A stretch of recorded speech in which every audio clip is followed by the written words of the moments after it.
Hello guys, welcome back to the Lafda Station. और आज हम सबसे पहले बात करने वाले हैं एक जज और लॉयर के बीच के लफड़े के बारे में, क्योंकि दरअसल सोशल मीडिया पे एक वीडियो काफी ज्यादा वायरल जा रहा है जिसमें एक लॉयर जज के ऊपर काफी ज्यादा भड़क जाता है। और उसके पीछे का रीजन ये होता है कि जो लॉयर होता है वो हॉस्पिटल में होता है, लेकिन जज जबरदस्ती उस लॉयर को हॉस्पिटल से बुलाता है और इसी वजह से जज और लॉयर के बीच में एक आर्गुमेंट स्टार्ट होता है। और इस आर्गुमेंट के बीच में गलती से जज फालतू वर्ड का इस्तेमाल कर लेते हैं, जिसकी वजह से कुछ ये हुआ। तो मुझसे कुछ प्रॉब्लम है क्या? अरे हमसे क्या आपसे क्या प्रॉब्लम है? नहीं, मतलब यानी कि अगर जूनियर्स खड़े होकर के अगर पासओवर की प्रेयर कर रहा है वो भी आप एक्सेप्ट नहीं करेंगे?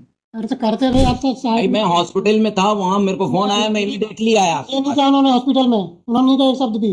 आप बुलाइए अपने जूनियर को, मैं कभी हॉस्पिटल नहीं बुलाता। चलिए सुनिए करे अब फिर बुलाइए पहले। आपको अगर कोई प्रॉब्लम है तो मेरे केस आप अनदर बेंच में लिस्ट करा दें। पहले जूनियर को बुलाओ। पहले भी आप जो है मेरे साथ पहले भी आप मेरे साथ जो है इस तरह कर चुके हैं। फालतू बात नहीं करें। फालतू ये कोई शब्द है आपके? आपने कहा था क्या हाई कोर्ट के जज होकर के फालतू बात शब्द नहीं, है? आपको कह रहे भाई फालतू बात कहते हैं आप? रुक जाइए वाला ये कोई डिग्निटी है? रुक जाइए। आपने कहा था फालतू बात की फालतू बात कैसे कहा? से बात क्यों कर रहे हैं? आपने फिर वहाँ कहा आपने फालतू बात। फालतू नहीं ये कोई कर फालतू बातें होती ये क्या बोला हाई कोर्ट में? कोई फालतू बातें होती है क्या? सिंपली पासवर्ड आपने कहा था। आप फिर क्यों कह रहे हैं? आपने हॉस्पिटल बोला। ये कोई तरीका थोड़ी है साहब, बात करने का तरीका भी तो होना चाहिए जज का। अरे आपको भी होना चाहिए। उनसे पूछा आप जूनियर को कौन सा तरीका है? जूनियर ने क्या कहा था?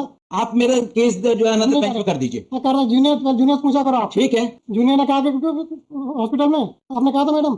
No madam. फिर क्या हमने हॉस्पिटल से बुलवाया हमने आपको? हम क्यों बुलवाए हॉस्पिटल? कहते 11 बजे आ जाओ। अरे तो ये क्या बताओ यार? अरे भाई आपने अरे क्यों नहीं आया भाई? अनदर बेंच कर दें सर प्लीज। एनडीसी के साथ बढ़ते हैं अपनी नेक्स्ट अपडेट की तरफ, जो कि है दिल्ली की एक लेडी और एक लॉयर से रिलेटेड। तो दरअसल हुआ ये कि ये जो लेडी आप देख रहे हो ये डेली कुत्तों को खाना खिलाती है, और इस चीज से एक लॉयर जिसका नाम जयराम गर्ग है उसको प्रॉब्लम थी। और इसी वजह से जब ये लेडी डेली कुत्तों को खाना खिलाती थी तब ये लॉयर इस लेडी को गाली वगैरह बकता था। लेकिन जब हर बार की तरह ये लेडी अपने हस्बैंड के साथ कुत्तों को खाना खिलाने गई तो तब उस लॉयर ने इस लेडी और इसके हस्बैंड को पीटा। और बस यही नहीं, जब उस लॉयर के मारपीट के बाद ये लेडी और इसका हस्बैंड पुलिस में कंप्लेंट करने गए तो तब पुलिस इन दोनों की हेल्प ना करते हुए उस लॉयर के साथ पुलिस स्टेशन में मीटिंग कर रही थी। तो उस वीडियो का छोटा सा क्लिप मैं आप सभी को प्ले करके दिखाता हूँ।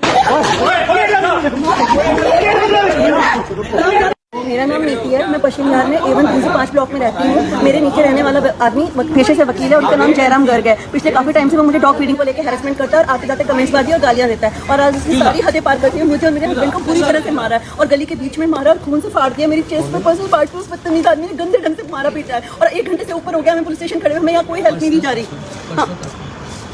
हाँ ठीक है, ना हमारी ढंग से एएनसी कराई जाए, उसमें पुलिस हमें सेटलमेंट करने के लिए प्रेशर डाल रही है कि आप प्रेशर सॉरी ले लो इस बंदे से और आगे से आपको कुछ नहीं कहेगा, नहीं मारेगा। इतनी बुरी तरह मारपीट करने के बाद यहाँ कपड़े पूरे खून से भरे हुए, कहा जा रहा है कि माइंड में स्क्रैच है और वो अपनी पावर और फोर्स का फायदा उठाते हुए मेरी पूरी फैमिली को हैरेस कर रहा है। मेरे हस्बैंड की आंख फटते फटते बची है, मेरा बुरा हाल कर दिया उसने। कौन सा पढ़ा लिखा आदमी इस तरह का बिहेव करता है? पहली बात तो डॉग्स को खाना खिलाना कोई क्राइम नहीं है। भगवान के बच्चों को 2 रोटी नहीं खिला सकते दिन के एक टाइम पे, वो भी अपने खर्चे पे, किसी से 1 रुपए की हेल्प नहीं लेते, अपना टाइम अपना सब कुछ पे करते हैं और उसके बावजूद हमें प्रेशराइज किया जाता है। इसके घर के आगे तुम करते भी नहीं है। पीछे पार्क में पॉइंट बना हुआ है जहाँ पे मैं खाना खिलाती हूँ। कुत्ता बारिश से बचने के लिए किसके बच्चों के गेट खेलने की वजह से अंदर आ जाता है तो नाम हमारा लगाया जाता है। हमारी हैरेसमेंट की जाती है, मेरे हस्बैंड है और इनके साथ ये हाल किया गया है। ये उसने काम से वापस आए थे, इनको बुरी तरह से मारा गया, आंख फाड़ दी है, सारा मुंह खून से भरा हुआ है। हमें मेडिकल एड भी 1 घंटे बाद दी गई है, 2 घंटे से पुलिस स्टेशन खड़े हैं। 9 बजे से हमारे साथ ये वारदात हुई और अब ये सब 12:30 हो चुकी है।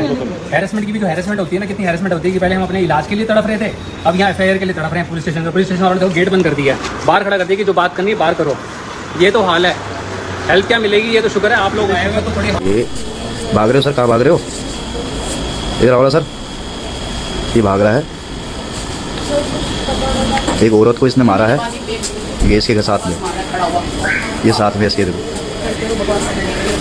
अभी बकवास तो पता लगेगी जब अंदर जाएगा तब।